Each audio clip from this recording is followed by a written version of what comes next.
الله تعالی په جنت کې یو بنگله جوړه کړې دو د یغه بنگله حسن داسې دی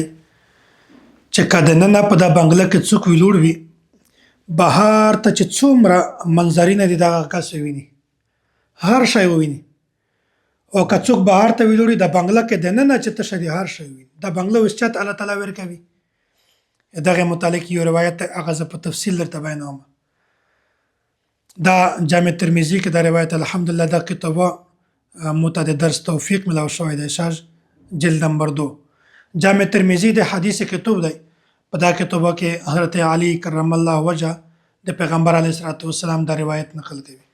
قال رسول الله صلی الله علیه وسلم ان فی الجنه غرفا یا چې په جنت کې یو بنگله ده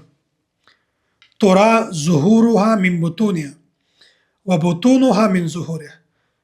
یا چې دا و دمره کښلې وي چې که یو سړی بهار ته وي د بهار نه و دننه هر شی ویني که ننه وي که دا بهار ته هر شی ویني فقام اعرابي فقال لمن هي یا رسول الله یو اعرابي چک شو یې ورته چې یا رسول الله دغه بنگله د چا دو دا کوټې د چا دو پیغمبر علیه الصلاه والسلام ورته چې دغه څلور کسونی اته زده ورکو الله تعالی دا ته ورکوي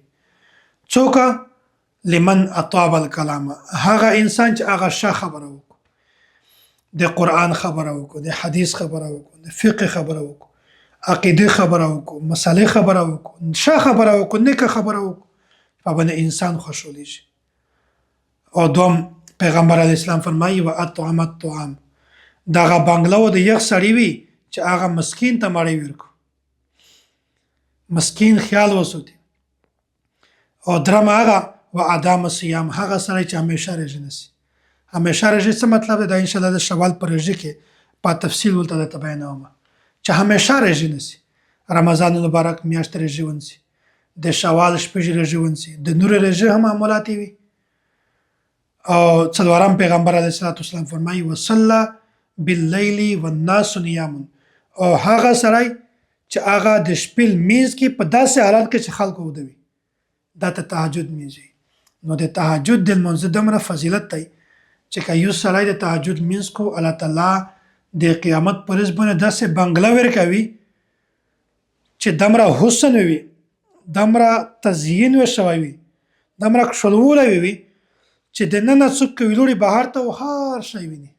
ټوله شیشه شیشه وي او که چېرته بهر ته وي سړی دننه هر شی کې ویني دا د دغې بنګلې حسن دی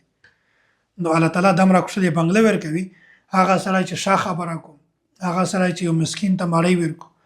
هغه سړی چې همیشه رژه نیسي او هغه سړی چې هغه د تهجد لمونځ کو د تهجد د لمانځه ډېر زیات فضیلت دی که کم ژوندکی وي بالغ وي ستر وي بوډا وي ښځه وي تهجد د لمانځه د اهتمام کو او تهجد لمونځ داسې لمونځ دی پیغمبر علیه الصلاه والسلام یو حدیث دی فرمایي چې افضل الصلاه بعد الفریضه صلاه الليل چې فرض لمونځونه بعد په ټول نه بهترین لمونځ د تهجد لمونځ دی نو الله تعالی د میشتو ټول ته د تهجد د لمانځه کړه توفیق نصیب